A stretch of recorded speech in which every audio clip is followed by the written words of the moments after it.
And syempre yung nag-iisa dito sa tabi kong kaibigan, maraming natatakot i-direct siya, pero ako hindi ako natatakot i-direct siya. Kasi mabait. Sumusunod sa direktor. Napakagaling. Take one. Salamat, Inay. Nanay ko lang. Memorize. Dumadating sa set, ang haba-haba, about 5 pages of yung dialogue na yung kompleto. Memorize, take one. That's Direct Joel Amangan.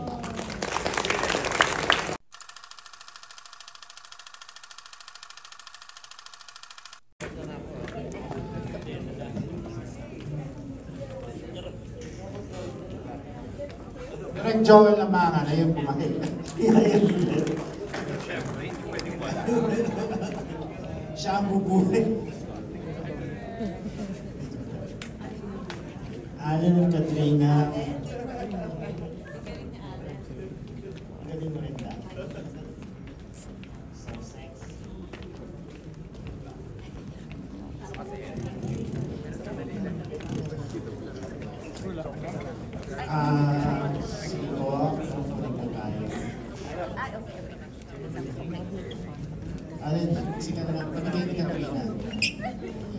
Okay, sino pa muna gusto magtanong?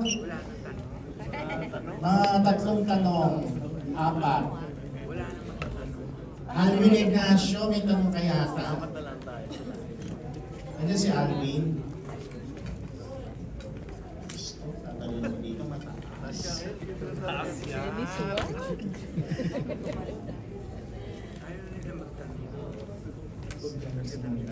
Bernard. Naguluhan ka daw. Where are you? Nakarelate si Bernard. PM Rossville. PM and Roseville, gusto ko lang pasalamatan ang napakahusay ng cinematography ni Tia Manones. At nagkanta rin ng team song, no, Direct? Courtesy of Jessica Villarubin. Okay, from GMA.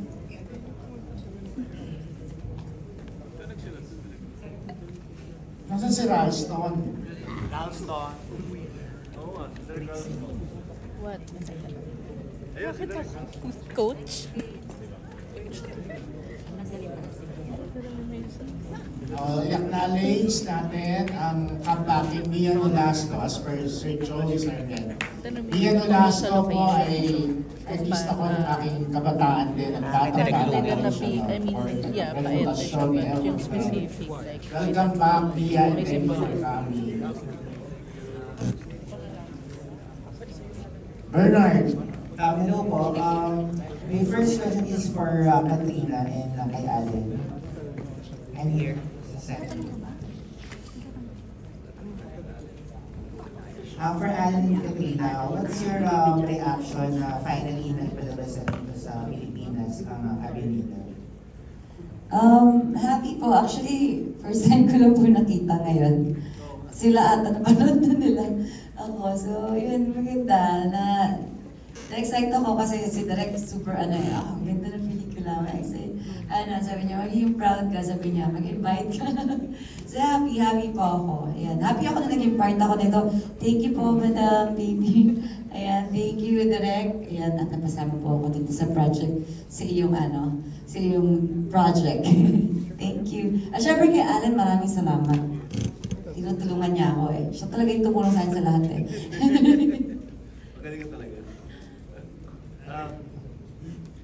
Siyempre, excited kami lahat na mapalabas tong Avenida dito sa Cinemalaya, and sana mas marami pang yung regular showing, sana mapanood ng mga kababayan natin, at least sa pinagpaguran, of course, Direct Louie, ating producer, and pinagpaguran namin. Mas malino dito yung pinalabas kasi nung first time ko siya napanood doon sa Vietnam, sa Danang Film Festival. So masaya dahil maraming nanood ngayon. Thank you. Second question ko kay Direct Louie. Direct, what's the reason behind choosing Payete Laguna for the location of your film? Actually, asan siya? Thank you very much. Ayun! Maraming salamat. Actually, 10 taon ko ito tinago. Storya ko to. Parang kapitbahay kasi ng nakatira ako sa Pagsanhan, kapitbahay ko ang Paete. So lahat ng friends ko, barkada ko, mga artists, kasi nagpipinta rin ako, yung mga sculptors, yung mga barkada ko doon, including Leandro Valdemor. Ang dami, maraming mga kwento doon. Nagkataon kadami magandang kwento kasi pag kami na ano sa utak ko, natatandaan, tinutuloy ko, isinusulat ko muna hanggang mag-collaborate kami ng aking magaling na screenplay na si Ralston Nover.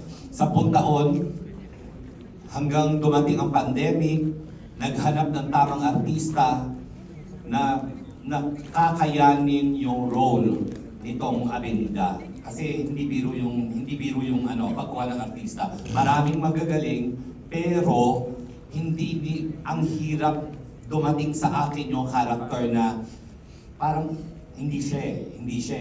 Ang talagang pumasa sa akin, si Allen. For 10 years. Allen Dizon, alam naman natin na kulang na yung cabinet niya sa awards, pero tinanggap pa rin niya itong role na to kahit maliit yung proyekto, tinuloy namin sa panahon ng pandemic. Si Nida, isa pa, kailangan ko ng maganda, hindi lang maganda, pero yung acting niya, kaya niyang baliin, magaling umarte. And talagang si Katrina, sa kanya yung napunta yung role. So, of course, yung aking mga supports, talagang tinulungan kami. Like si Leandro Valdemor, siya talaga yung mga umuukit yung mga ginamit naming props. Kanya yun, siya ang artist nun. Siya ang sculptor nun. So, inukit niya for our film. Pinasadya. And then, collaboration namin ni Ralston Nover. Alam naman natin, award-winning director din si Ralston, pero pumayag siyang sumulat para sa akin. And syempre, yung nag-iisa dito sa tabi kong kaibigan, maraming natatakot i-direct siya, pero ako hindi ako natatakot i-direct siya. Kasi mabait. Sumusunod sa direktor. Napakagaling. Take 1. Salamat, Inay. Nanay ko tayo. Memorize. Dumadating sa set, ang haba-haba, about 5 pages of yung dialogue na yung kompleto. Memorize, take 1. That's Direct Joel Lamangan. Last question ko na lang kay Direct Joel. Direct, nandito po ako sa second row. Ikaw pa rin. Oo. Direct, ano yung inspiration mo sa pagganap dito bilang pari sa Avenida? Inspirasyon? Oo. Wala. Kailangan ko pa na inspirasyon sa isang ganung role? Hindi na kasi kailangan. Anong ibig mo sabihin kung anong nag-inspire sa akin gano'n? Wala naman. Diyos ko, marami naman akong naging kaibigan pare. So alam ko naman kung paano ang pare. At napaka-define naman ng karakter ng pare. Tumutulong-tulong sa kanyang mga parishioner. Nagkataong iskultor sa mga parishioner.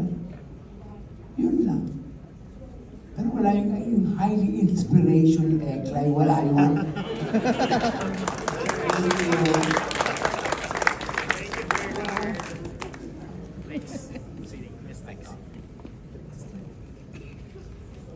Hi. Good evening. Evening na. So congratulations sa Philippine premiere, Direk and the cast. My first question is for Allen and Katrina. So kung may sasabihin kayo sa characters niyo, ano yun at bakit? Kung makakausap niyo sila ngayon. Nakausap ko si Abe. Wala, patay na eh.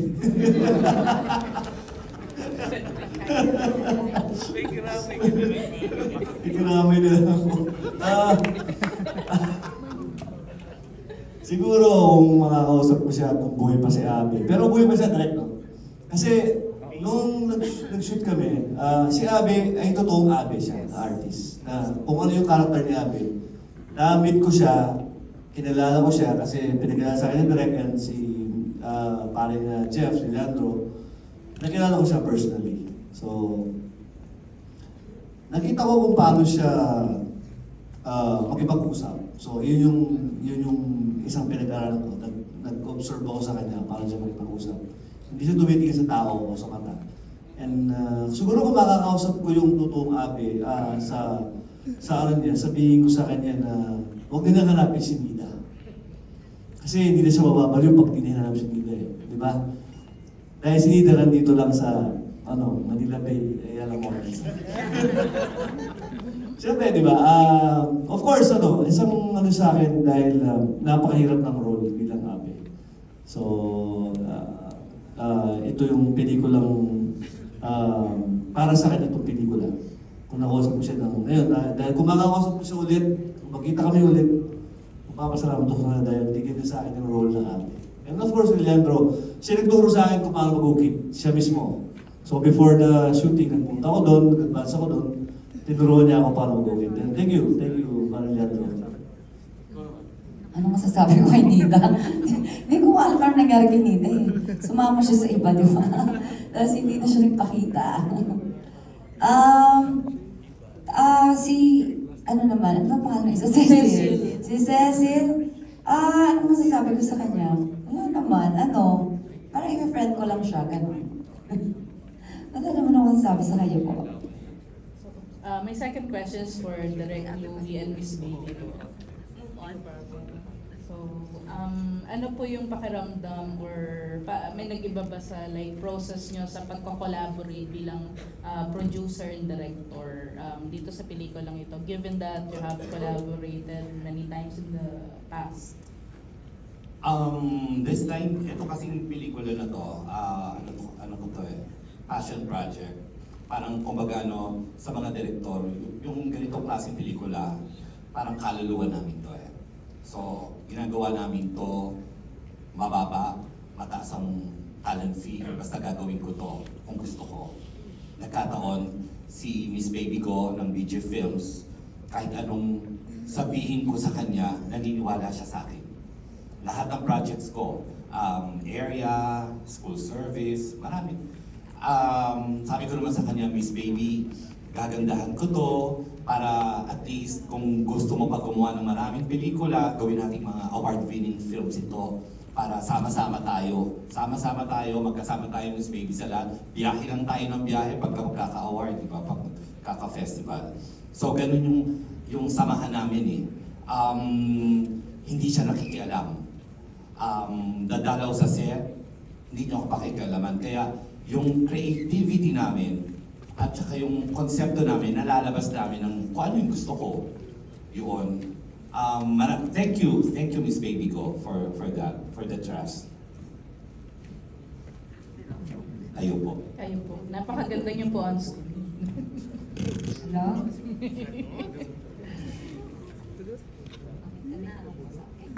Yung kamusta po yung ngayon nga, di ba? Parang may comeback ang BG and nag-collab ulit kayo ni Direk Louie. So ano yung may bago ba like sa proseso ng kolaborasyon ninyo bilang isang producer at isang director? Maganda ang samahan namin dahil si Direk Louie nakapag-produce na sa akin ng international at 4 yata o 5 ba ang na-produce. Ay, nagawa ko. Kasi may laot pa tayo. 6. Almost a lab story. Oo. Lucky Child House. 6, no? 6 na movies na international and napanalo to sa iba-ibang bansa. So, very happy. Kasi nung una nag-uwi din tayo ng pera dati, yung award natin. Sa wala pang gira dati yung Russia, no? Yun ba yung napuntahan natin, no? Ali, no? Russia din yung nasa, ayun. Oo. Yun ang ganda din noon. Hindi ko makalimutan yung ating mga travel kahit saan ka nagpunta. Ang saya-saya namin, no? Merong naiwanan sa train, merong ganyan. Ang saya-saya. Nandito ngayon ang naiwanan sa train, no? Oo. Ang saya-saya namin kasi nami-miss ko yun. So, abangan natin ngayon ang pagbabalik ng BG Production. Maraming pong salamat sa inyo lahat.